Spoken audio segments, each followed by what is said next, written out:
సంవత్సరాల తరబడి ఎన్ని మందులు వాడినా మీ మోకాల నొప్పులు తగ్గట్లేదా? ప్రాణ పెయిన్ క్లినిక్ లో అత్యాధునిక చికిత్స.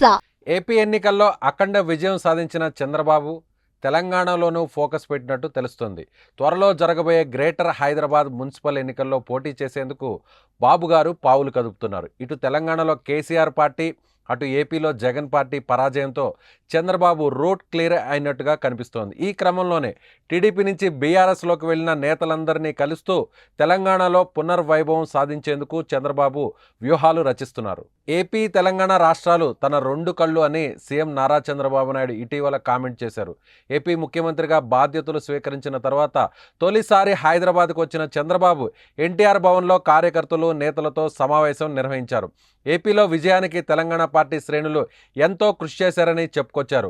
కార్యకర్తలు, నేతల అభిమానం చూస్తుంటే ఎంతో ఉత్సాహం వస్తుందని చంద్రబాబు తెలిపారు. ఈ క్రమంలోనే టీడీపీ నుంచి బీఆర్ఎస్కు వెళ్లిన హైదరాబాద్కు చెందిన అరెకపూడి గాంధీతో పాటు చంద్రబాబు మరికొంత నేతలతో సమావేశమైనట్లుగా తెలుస్తోంది.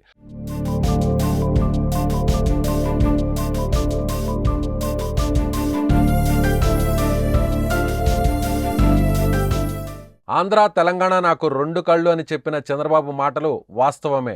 టీడీపీకి ఏపీలో ఎంత పట్టు ఉందో అంతకంటే ఎక్కువే తెలంగాణలో పట్టు ఉంది. అది పెద్ద ఆయన ఎన్టీఆర్ హయాం నుంచే కొనసాగుతోంది. తెలంగాణ ఉద్యమ సమయంలో ఆంధ్ర పార్టీ అనే ముద్రతో కేవలం ఏపీకే పరిమితమయ్యారు. కానీ విభజన తర్వాత జరిగిన ఎన్నికల్లో హైదరాబాద్లో ఎక్కువ సీట్లు సాధించింది టీడీపీ. అందుకే హైదరాబాద్ను మినీ ఏపీ అని కూడా పిలుస్తారు.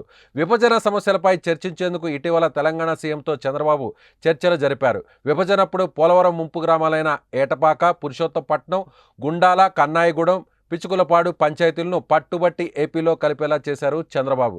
ఇప్పుడు ఆ 5 గ్రామాలను తిరిగి తెలంగాణకు ఇచ్చేయాలని రేవంత్ ప్రతిపాదించారు. ఈ క్రమంలోనే తన చాణక్యతను ప్రదర్శించారు చంద్రబాబు. ఆ గ్రామాలను కలిపేందుకు సిద్ధమైనట్లు తెలుస్తోంది. ఇదే క్రమంలో ఆంధ్ర, తెలంగాణ నాకు రెండు కళ్ళు అంటూ చెబుతున్నారు చంద్రబాబు. ఇదే క్రమంలో జీహెచ్ఎంసీ ఎన్నికల్లో పాగా వేసేందుకు ప్లాన్ చేస్తున్నారు. ఏపీలో ఎటు ప్రతిపక్షం లేకుండా బలమైన అధికార పార్టీగా టీడీపీ బలంగా మారింది.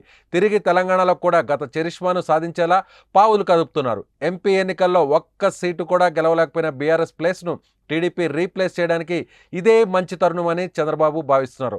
అధికార కాంగ్రెస్కు బలమైన ప్రత్యామ్నాయంగా టీడీపీ తయారవ్వాలని చూస్తోంది. ఇందుకు బల్దియా ఎన్నికలే మంచి ముహూర్తంగా భావిస్తున్నారు బాబు గారు. మరి చూద్దాం, హైదరాబాద్లో తిరిగి పసుపు పచ్చ జెండా ఏ మేరకు రెపరెపలాడుతుందో.